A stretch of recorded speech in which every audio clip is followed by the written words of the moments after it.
नमस्कार दोस्तों, सुलेख कहानियाँ में आपका स्वागत है। प्रस्तुत है मुंशी प्रेमचंद द्वारा लिखी कहानी स्वामिनी। शिवदास ने भंडारी की कुंजी अपनी बहू रामप्यारी के सामने फेंककर अपनी बूढ़ी आंखों में आंसू भरकर कहा, बहू, आज से गृहस्थी की देखभाल तुम्हारे ऊपर है। मेरा सुख भगवान से नहीं देखा गया, नहीं तो क्या जवान बेटे को यूं छीन लेते। उसका काम करने वाला तो कोई चाहिए। एक हल तोड़ दूं तो गुजारा ना होगा। मेरी ही कुकर्म से भगवान का ये कोप आया है और मैं ही अपने माथे पर उसे लूंगा। बिरजू का हल अब मैं ही संभालूंगा। अब घर की देखरेख करने वाला, धरने उठाने वाला तुम्हारे सिवा कौन दूसरा है। रो मत बेटा, भगवान की जो इच्छा थी वो हुआ और जो इच्छा होगी वो होगा। हमारा तुम्हारा क्या बस है। मेरे जीते जी तुम्हें कोई टेढ़ी आंख से देख भी ना सकेगा। तुम किसी बात का सोच मत किया करो। बिरजू गया, मैं तो अभी बैठा ही हुआ हूँ। रामप्यारी और राम दुलारी दो सगी बहनें थीं। दोनों का विवाह मथुरा और बिरजू दो सगे भाइयों से हुआ। दोनों बहनें नेहर की तरह ससुराल में भी प्रेम और आनंद से रहने लगी। शिवदास को पेंशन मिली। दिन भर द्वार पर गप शप करते, भरा पूरा परिवार देखकर प्रसन्न होते और अधिकतर धर्म चर्चा में लगे रहते थे। लेकिन देवगति से बड़ा लड़का बिरजू बीमार पड़ा और आज उसे मरे हुए 15 दिन बीत गए। आज क्रियाकर्म से फुर्सत मिली और शिवदास ने सच्चे कर्मवीर की भांति फिर जीवन संग्राम के लिए कमर कस ली। मन में उसे चाहे कितना ही दुख हुआ हो, उसे किसी ने रोते नहीं देखा। आज अपनी बहू को देखकर एक क्षण के लिए उसकी आंखें सजल हो गईं, लेकिन उसने मन को संभाला और रुद्रकंठ से उसे दिलासा देने लगा। कदाचित उसने सोचा था घर की स्वामिनी बनकर विधवा के आंसू पुछ जाएंगे। कम से कम उसे इतना कठिन परिश्रम ना करना पड़ेगा। इसलिए उसने भंडारे की कुंजी बहू के सामने फेंक दी थी। वैधव्य की व्यथा को स्वामित्व के गर्व से दबा देना चाहता था। रामप्यारी ने पुलकित कंठ से कहा, ये कैसे हो सकता है दादा कि तुम मेहनत मजूरी करो और मैं मालकिन बनकर बैठूं। काम धंधे में लगी रहूंगी तो मन बदला रहेगा। बैठे बैठे तो रोने के सिवा और कुछ ना होगा। शिवदास ने समझाया, बेटा, देवगति में तो किसी का बस नहीं। रोने धोने से हलकानी के सिवा और क्या हाथ आएगा। घर में भी तो बीसों काम है। कोई साधु संत आ जाए, कोई पाहुना ही आ पहुँचे तो उनके सेवा सत्कार के लिए किसी को घर पर रहना ही पड़ेगा। बहू ने बहुत से हीले किए पर शिवदास ने एक न सुनी। शिवदास के बाहर चले जाने पर रामप्यारी ने कुंजी उठाई तो उसे मन में अपूर्व गौरव और उत्तरदायित्व का अनुभव हुआ। जरा देर के लिए पति वियोग का दुख उसे भूल गया। उसकी छोटी बहन और देवर दोनों काम करने गए हुए थे। शिवदास बाहर था। घर बिल्कुल खाली था। इस वक्त वो निश्चिंत होकर भंडारे को खोल सकती है। उसमें क्या क्या सामान है, क्या क्या विभूति है, ये देखने के लिए उसका मन लालायित हो उठा। इस घर में वो कभी ना आई थी। जब कभी किसी को कुछ देना या किसी से कुछ लेना होता था तभी शिवदास आकर इस कोठरी को खोला करता था। फिर उसे बंद कर वो चाबी अपने कमर में रख लेता था। रामप्यारी कभी कभी द्वार की दरारों से भीतर झांकती थी पर अंधेरे में कुछ न दिखाई देता। सारे घर के लिए ये कोठरी तिलिस्म या रहस्य थी, जिसके विषय में भांति भांति की कल्पनाएं होती रहती थी। आज रामप्यारी को वो रहस्य खोलकर देखने का अवसर मिल गया। उसने बाहर का द्वार बंद कर दिया कि कोई उसे भंडार खोलते ना देख ले। नहीं सोचेगा बेजरूरत उसने क्यों खोला। तब आकर कांपते हुए हाथों से ताला खोला। उसकी छाती धड़क रही थी कि कोई द्वार ना खटखटाने लगे। अंदर पांव रखा तो उसे कुछ उसी प्रकार का, लेकिन उससे कहीं तीव्र आनंद हुआ जो उसने अपने गहने कपड़े की पिटारी खोलने में होता था। मटकों में गुड़, शक्कर, गेहूं, जौ आदि चीज़ें रखी हुई थी। एक किनारे बड़े बड़े बर्तन धरे थे जो शादी ब्याह के अवसर पर निकाले जाते थे या मांगे दिए जाते थे। एक आले पर मालगुजारी की रसीदें और लेन देन के पुर्जे बंधे हुए रखे थे। कोठरी में एक विभूति सी छाया थी, मानो लक्ष्मी अज्ञात रूप में विराज रही हो। उस विभूति की छाया में रामप्यारी आधे घंटे तक बैठी अपनी आत्मा को तृप्त करती रही। प्रतिक्षण उसे हृदय पर ममत्व का नशा सा छाया जा रहा था।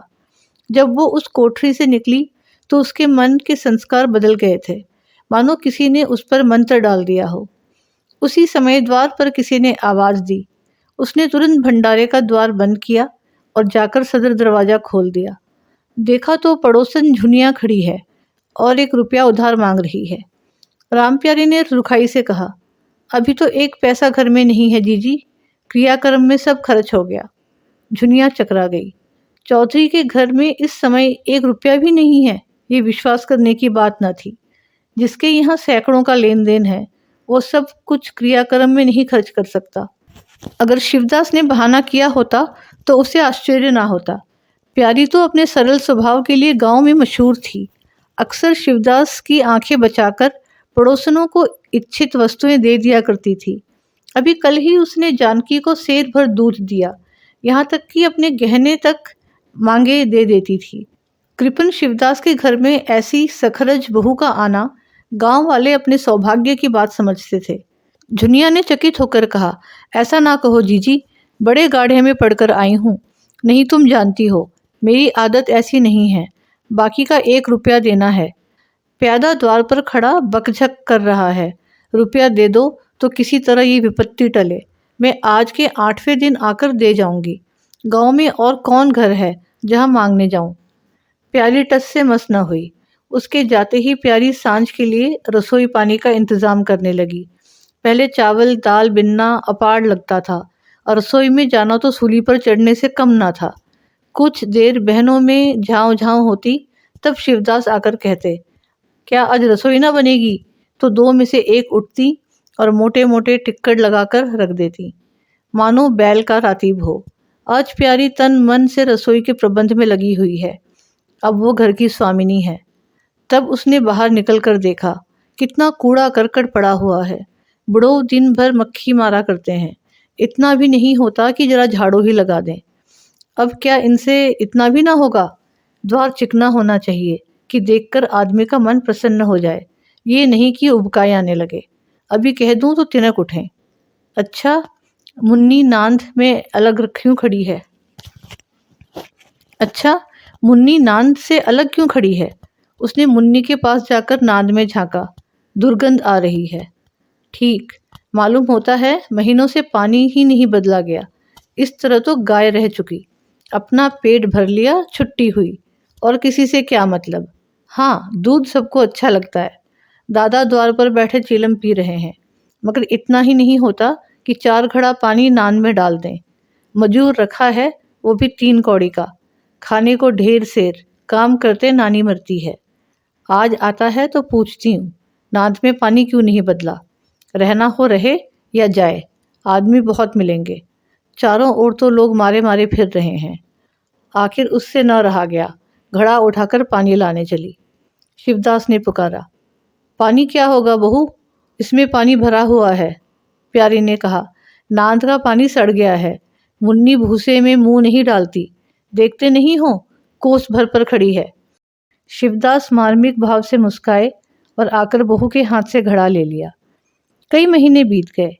प्यारी के अधिकार में आते ही उस घर में जैसे बसंत आ गया। भीतर बाहर जहाँ देखिए किसी निपुण प्रबंधक के हस्त कौशल, सुविचार और सुरुचि के चिन्ह दिखते थे।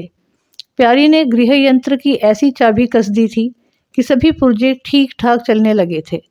भोजन पहले से अच्छा मिलता है और समय पर मिलता है। दूध ज़्यादा होता है, घी ज़्यादा होता है और काम ज़्यादा होता है। प्यारी ना खुद विश्राम लेती है, ना दूसरों को विश्राम लेने देती है। घर में ऐसी बरकत आ गई है कि जो चीज़ मांगो घर ही में निकल आती है। आदमी से लेकर जानवर तक सभी स्वस्थ दिखाई देते हैं। अब वो पहले किसी दशा नहीं है कि कोई चीथड़े लपेटे घूम रहा है, किसी को गहने की धुन सवार है। हाँ, अगर कोई रुग्ण और चिंतित तथा मलिन वेश में है तो वो प्यारी है। फिर भी सारा घर उससे जलता है। यहाँ तक कि बूढ़े शिवदास भी कभी कभी उसकी बदगोई करते हैं। किसी को पहर रात रहे उठना अच्छा नहीं लगता। मेहनत से सभी जी चुराते हैं।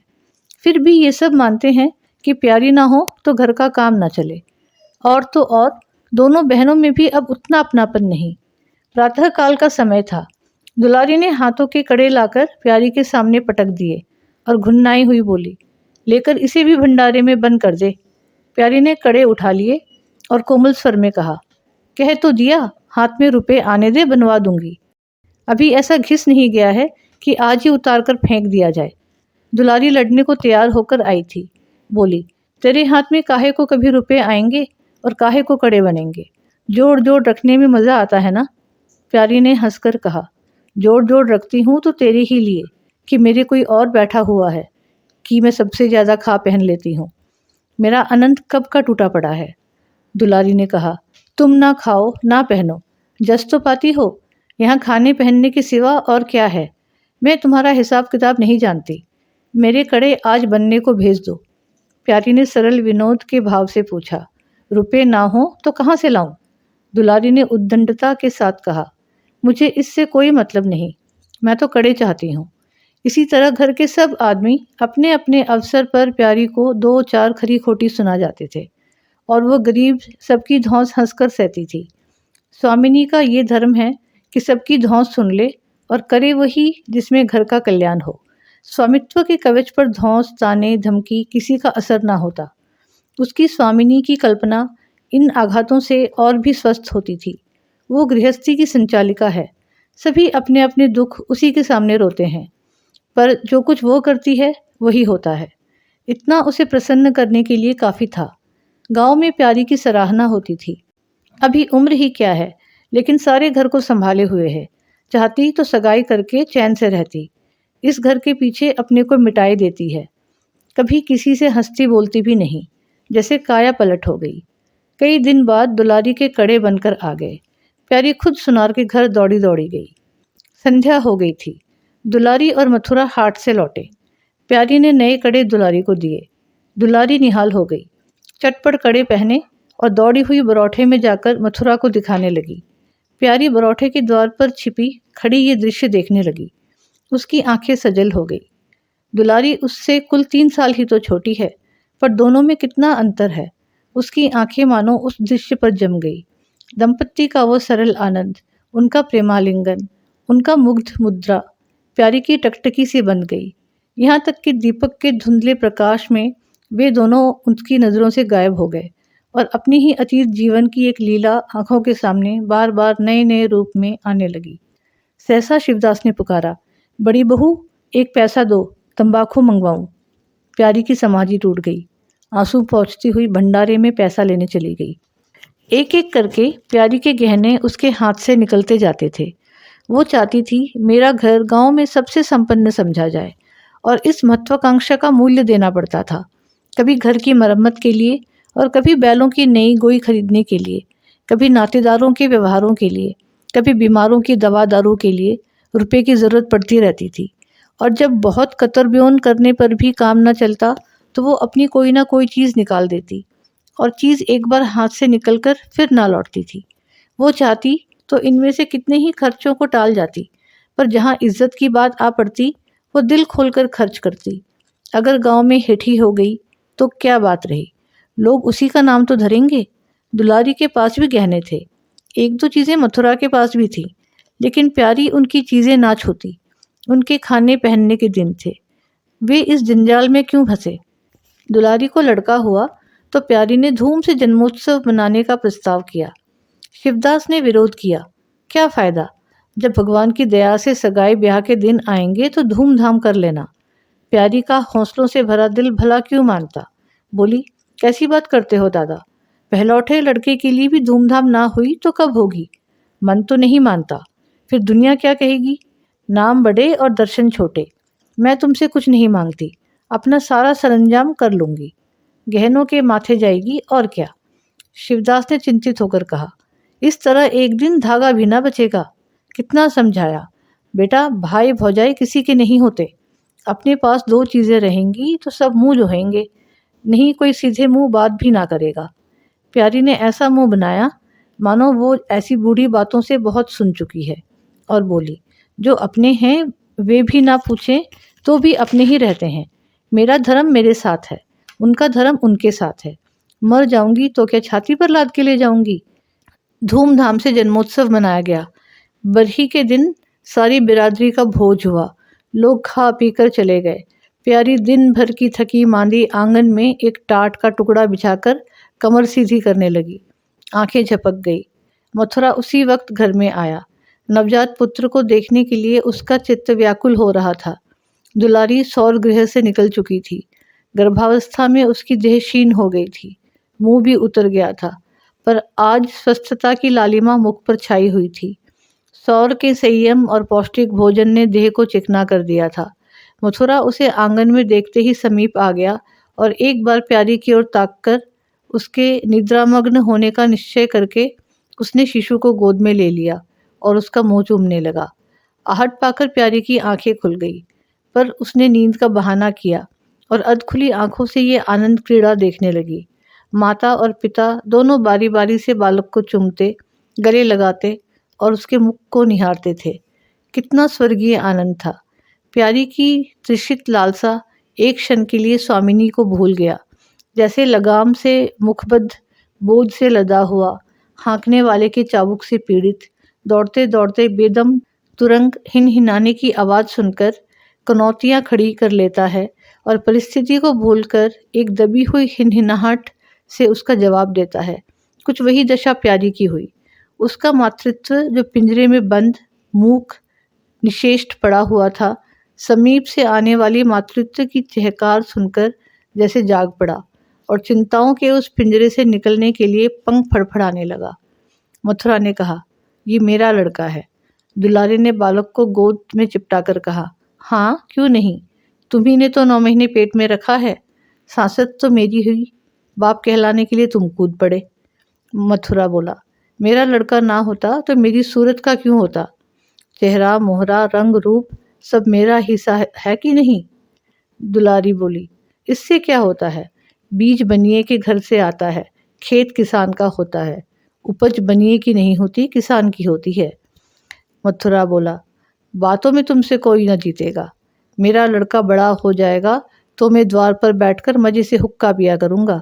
दुलारी बोली, मेरा लड़का पढ़े लिखेगा, कोई बड़ा हुद्दा पाएगा, तुम्हारी तरह दिन भर बैल के पीछे ना चलेगा।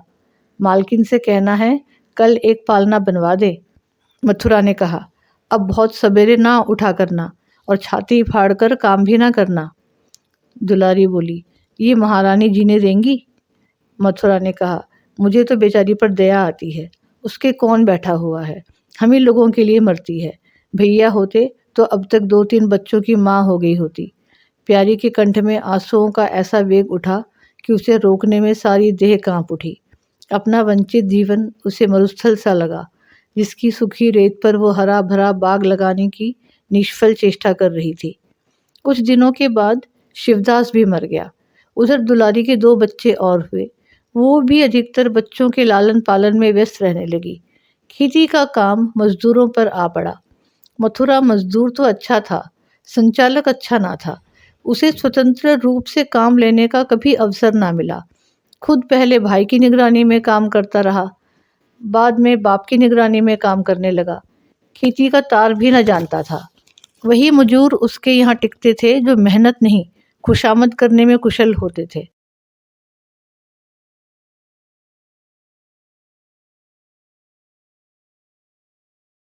इसलिए प्यारी को अब दिन में 2-4 चक्कर खेत के भी लगाना पड़ता। कहने को तो वो अब भी मालकिन थी, पर वास्तव में घर भर की सेविका थी। मजूर भी उससे त्योरियां बदलते, जमींदार का प्यादा भी उसी पर धौंस जमाता। भोजन में भी किफ़ायत करनी पड़ती। लड़कों को तो जितनी बार मांगे उतनी बार कुछ ना कुछ चाहिए। दुलारी तो लड़कौरी थी, उसे भरपूर भोजन चाहिए था। मथुरा घर का सरदार था, उसके इस अधिकार को कौन छीन सकता था। मजूर भला क्यों रियायत करने लगे थे। सारी कसर प्यारी पर निकलती थी। वही एक फालतू चीज़ थी। अगर आधा पेट खाए तो किसी को हानि ना हो सकती थी। 30 वर्ष की अवस्था में उसके बाल पक गए, कमर झुक गई, आंखों की ज्योत कम हो गई, मगर वो प्रसन्न थी। स्वामित्व का गौरव इन सारे जख्मों पर मरहम का काम करता था। एक दिन मथुरा ने कहा, भाभी अब तो कहीं परदेश जाने का जी होता है। यहाँ तो कमाई में बरकत नहीं, किसी तरह पेट की रोटी चल रही है, वो भी रोध होकर। कई आदमी पूरब से आए हैं, वो कहते हैं वहाँ 2-3 रुपये रोज की मजदूरी हो जाती है। 4-5 साल भी रह गया तो मालामाल हो जाऊंगा। अब आगे लड़के बड़े हुए, इनके लिए कुछ तो करना ही चाहिए। दुलारी ने समर्थन किया। हाथ में 4 पैसे होंगे, लड़कों को पढ़ाएंगे लिखाएंगे। हमारी तो किसी तरह कट गई, लड़कों को तो आदमी बनाना है। प्यारी ये प्रस्ताव सुनकर अवाक रह गई। उनका मुंह ताकने लगी।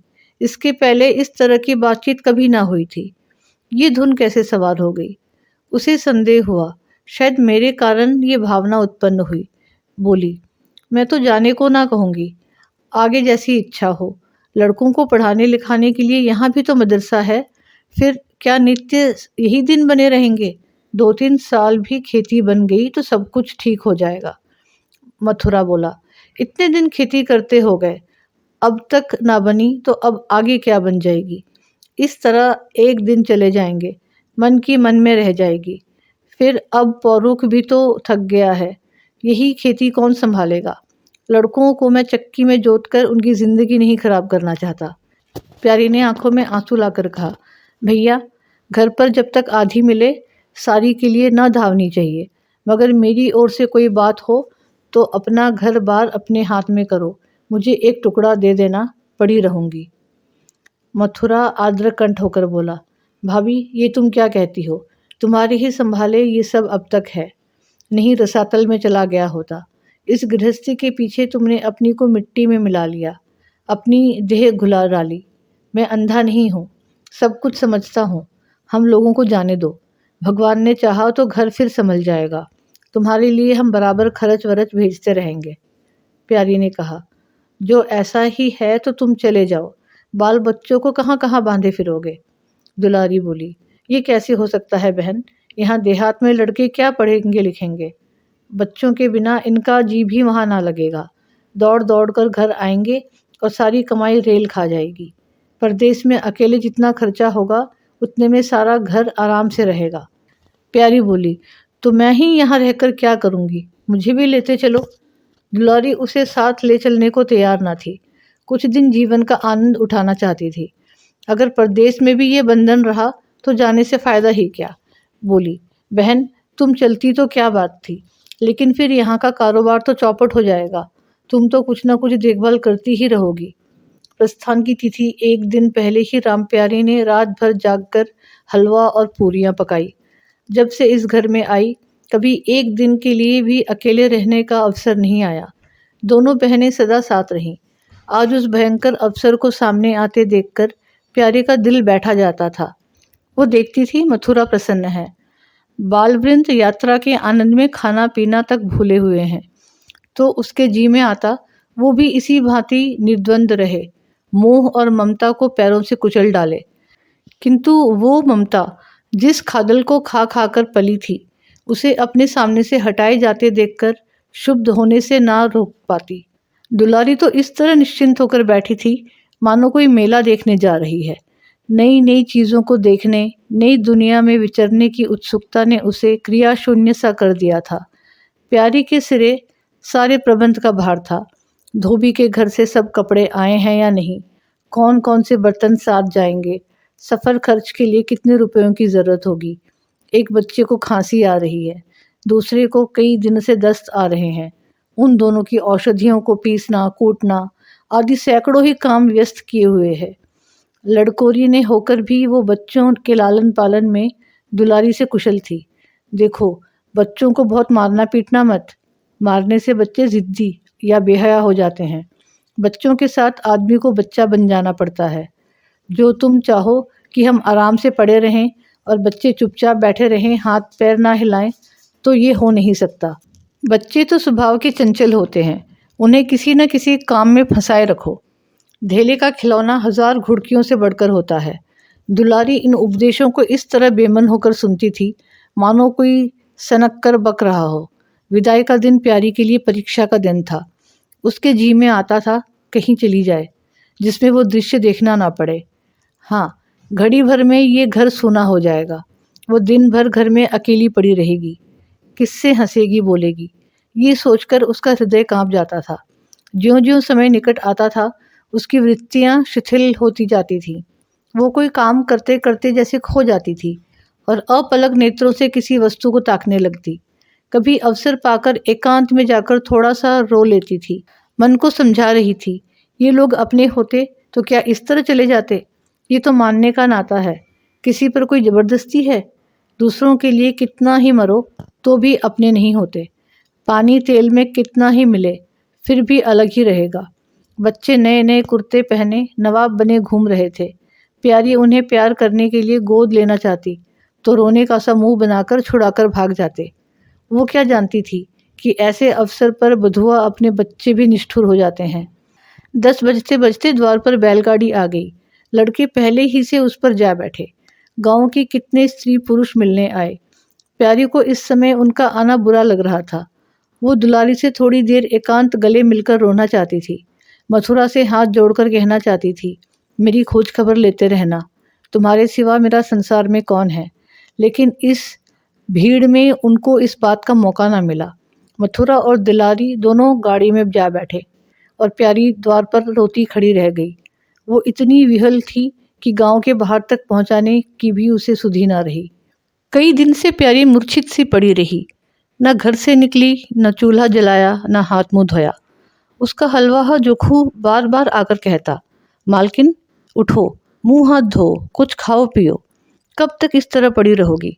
इस तरह की तसल्ली गांव की और स्त्रियां भी देती थी, पर उनकी तसल्ली में एक प्रकार की ईर्ष्या का भाव छिपा हुआ जान पड़ता था। जोखू के स्वर में सच्ची सहानुभूति झलकती थी। जोखू कामचोर, बातूनी और नशेबाज था। प्यारी उसे बराबर डांटती रहती थी।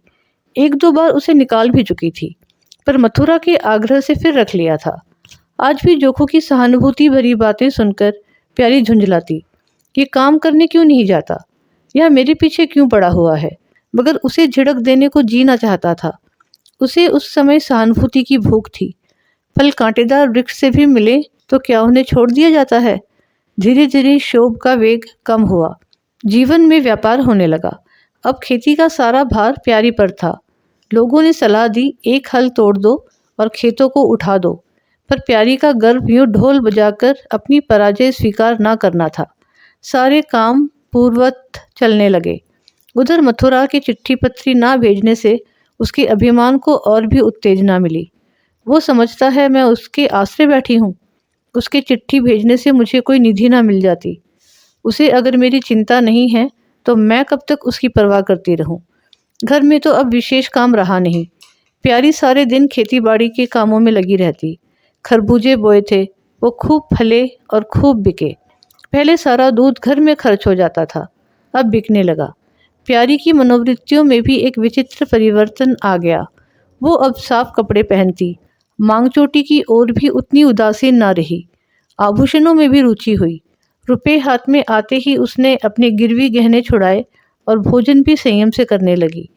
सागर पहले खेतों को सींचकर खुद खाली हो जाता था, अब निकास की नालियां बंद हो गई थीं। सागर में पानी जमा होने लगा और उसमें हल्की हल्की लहरें भी थी। खिले हुए कमल भी थे। एक दिन जोखू हाट से लौटा तो अंधेरा हो गया था। प्यारी ने पूछा, अब तक वहाँ क्या करता रहा? जोखू ने कहा, 4 क्यारियां बच रही थी, मैंने सोचा 10 मूठ और सींच दूं, कल का झंझट कौन रखे। जोखू अब कुछ दिनों से काम में मन लगाने लगा था। जब तक मालिक उसके सर पर सवार रहते थे वो हिले बहाने करता था।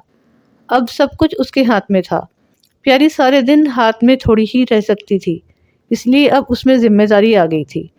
प्यारी ने लोटे का पानी रखते हुए कहा, अच्छा मुंह हाथ धो लो। आदमी जान रखकर काम करता है, हाय हाय करने से कुछ नहीं होता। खेत आज ना होते कल होते, क्या जल्दी थी। जोखू ने समझा, प्यारी बिगड़ रही है। उसने तो अपनी समझ में कारगुजारी की थी और समझा था तारीफ होगी। यहाँ आलोचना हुई। चिढ़कर बोला, मालकिन दाएं बाएं दोनों ओर चलती हो, जो बात नहीं समझती हो उसमें क्यों कूदती हो। कल के लिए तो ऊंचवा के खेत पड़े सूख रहे हैं। आज बड़ी मुश्किल से कुआं खाली हुआ था। सवेरे में पहुंचता तो कोई और आकर ना छींक लेता, फिर अठवारे तक राह देखनी पड़ती, तब तक तो सारी ऊख विदा हो जाती। प्यारी उसकी सरलता पर हंसकर बोली, अरे तो मैं तुझे कुछ कह थोड़ी रही हूँ। मैं तो कहती हूँ जान रख कर काम करो, कहीं बीमार पड़ गया तो लेने के देने पड़ जाएंगे। जोखू बोला, कौन बीमार पड़ जाएगा? मैं 20 साल में कभी सर तो दुखा नहीं, आगे की नहीं जानता। कहो तो रात भर काम करता रहूं। प्यारी बोली, मैं क्या जानूं, तुम ही अंतरे दिन बैठे रहते थे और पूछा जाता था तो कहते थे ज्वर आ गया है, पेट में दर्द था। झोंकू झेपता हुआ बोला, वो बातें जब थी जब मालिक लोग चाहते थे कि इसे पीस डालें। अब तो जानता हूँ मेरे ही माथे है, मैं ना करूँगा तो सब चौपट हो जाएगा। प्यारी बोली, मैं क्या देखभाल नहीं करती? जोखू बोला, तुम बहुत करोगी तो 2 बार चली जाओगी, सारे दिन तुम वहाँ बैठ नहीं रह सकती। प्यारी को उसकी निष्कपट व्यवहार ने मुग्ध कर दिया। बोली, तो इतनी रात गए चूल्हा जलाओगे? कोई सगाई क्यों नहीं कर लेते? जोखू ने मुंह धोते हुए कहा, तुम भी खूब कहती हो मालकिन, अपने पेट भर का तो होता नहीं सगाई कर लूँ। 1.25 सेर खाता हूँ, 1 जून पूरा 1.25 सेर, दोनों जून के लिए 2 सेर चाहिए। प्यारी ने हंसकर कहा, अच्छा आज मेरी रसोई में खाओ, देखो कितना खाते हो। जोखू ने पुलकित होकर कहा, नहीं मालकिन, तुम बनाते बनाते थक जाओगी। हाँ, आधा सेर की 2 रोटी बनाकर खिला दो तो खा लूँ। मैं तो यही करता हूँ, बस आटा सानकर 2 लट बनाता हूँ और उपले पर सेंक लेता हूँ। कभी मट्ठे से, कभी नमक से, कभी प्याज से खा लेता हूँ और आकर पड़ा रहता हूँ। प्यारी ने कहा, मैं तुम्हें आज फुलके खिलाऊंगी। जोखू बोला, तब तो सारी रात खाते ही बीत जाएगी। प्यारी ने फिर कहा, बको मत, चटपट आकर बैठ जाओ। जोखू, ज़रा बैलों को सानी पानी दे आऊं तो बैठूं। जोखू और प्यारी में ठनी हुई थी। प्यारी ने कहा, मैं कहती हूँ धान रोपने की कोई ज़रूरत नहीं, झड़ी लग जाए तो खेत डूब जाए, बरखा बंद हो जाए तो खेत सूख जाए, ज्वार बाजरा सन अरहर सब तो हैं, धान ना सही। जोखू ने अपनी विशाल कंधे पर फावड़ा रखते हुए कहा, जब सबका होगा तो मेरा भी होगा, सबका डूब जाएगा तो मेरा भी डूब जाएगा। मैं क्यों किसी से पीछे रहूं? बाबा के ज़माने में 5 बीघा से कम नहीं रोपा जाता था, बिरजू भैया ने उसमें 1-2 बीघे और बढ़ा दिए। मथुरा ने भी थोड़ा बहुत हर साल रोपा, तो मैं क्या सबसे गया बीता हूँ? मैं 5 बीघे से कम ना लगाऊंगा। तब घर में 2 जवान लोग काम करने वाले थे, मैं अकेला उन दोनों के बराबर खाता हूँ, दोनों के बराबर क्या काम ना करूँगा? चल झूठा कहीं का, कहते थे 2 सेर खाता हूँ, 4 सेर खाता हूँ, आधा सेर में ही रह गए। एक दिन तोलो तब मालूम हो। तोला है, बड़े खाने वाले। मैं कह देती हूँ, धान ना रोपो, मजूर मिलेंगे नहीं, अकेले हलकान होना पड़ेगा तुम्हारी बला से। मैं ही हलकान होऊंगा ना, ये दे किस काम आएगी। प्यारी ने उसके कंधे से फावड़ा ले लिया और बोली, तुम रात पहर तक ताल में रहोगे, अकेले मेरा जी उबेगा। जोखू को उबने का अनुभव ना था, कोई काम ना हो तो आदमी पड़कर सोए रहे, जी क्यों उबे? बोला, जी उबे तो सो रहना, मैं घर रहूँगा तब तो और भी जी उबेगा। मैं खाली बैठता हूँ तो बार बार खाने की सूझती है, बातों में देर हो रही है और बादल घिरे आते हैं। प्यारी ने कहा, अच्छा कल से जाना, आज बैठो। जोखू ने मानो बंधन में पड़कर कहा, अच्छा बैठ गया, कहो क्या कहती हो। प्यारी ने विनोद करते हुए पूछा, कहना क्या है?